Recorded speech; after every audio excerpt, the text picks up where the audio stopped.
नमस्कार मैत्रिणींनो, स्टायलिश वुमनमध्ये तुमचे खूप खूप स्वागत आहे. प्रत्येक महिलेला साडीमध्ये सुंदर आणि परफेक्ट दिसायला आवडतं. साडी कितीही महागडी असली तरी तिचा संपूर्ण लूक हा ब्लाऊजवर अवलंबून असतो. पण अनेक जणी नेहमी त्याच पॅटर्नचे ब्लाऊज शिवून घेतात. त्यामुळे महागड्या साडीवरही त्यांना हवा तसा लूक मिळत नाही. त्यासाठीच आज मी ह्या व्हिडिओमध्ये काठपदर साडीवरील काही लेटेस्ट ब्लाऊज डिझाईन्स घेऊन आलेले आहे. त्यासाठी हा व्हिडिओ शेवटपर्यंत नक्की पहा. जर खास प्रसंगी नेसण्यासाठी तुम्ही काठपदर, सिल्क किंवा पैठणी साडी घेतला असाल तर असा एखादा पॅटर्न नक्कीच ट्राय करू शकता. ब्लाऊजच्या स्लीव्जमध्ये आणि ब्लाऊजच्या नेकमध्ये जर तुम्ही डिझाईन्स बनवून घेतली तर साडीचा लूक पूर्णपणे चेंज होतो. कारण साडीच्या पदरामुळे ब्लाऊजचा मागचा गळा आणि स्लीव्ज एवढेच भाग जास्त दिसतो.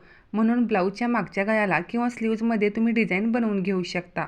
जर तुम्हाला थोडा ट्रेंडी आणि स्टायलिश पॅटर्नमध्ये ब्लाऊज शिवायचा असेल तर असा पॅटर्नमध्ये शिवून घेऊ शकता.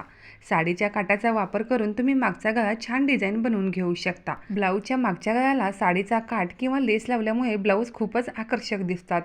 तसेच तुम्ही एल्बो स्लीव्ज किंवा 3/4 स्लीव्ज शिवून अशी एखादी डिझाईन्स नक्कीच ट्राय करा. जर तुम्हाला साडीमध्ये थोडा क्लासी लुक हवा असेल तर तुम्ही कॉलर नेक ब्लाऊज शिवून घेऊ शकता. जर तुम्ही खास प्रसंगी किंवा लग्न समारंभामध्ये नेसण्यासाठी नवीन सिल्कची साडी घेतला असाल तर ब्लाऊजच्या बॅक साईडला सिंपल आरी वर्क डिझाईन्स बनवून घेऊ शकता. ब्लाऊजच्या बॅक साईडला अशा प्रकारे मोती लावून तुम्ही क्रिएटिव्ह पद्धतीने ब्लाऊज शिवून घेतला तर साडीमध्ये खूपच छान दिसाल.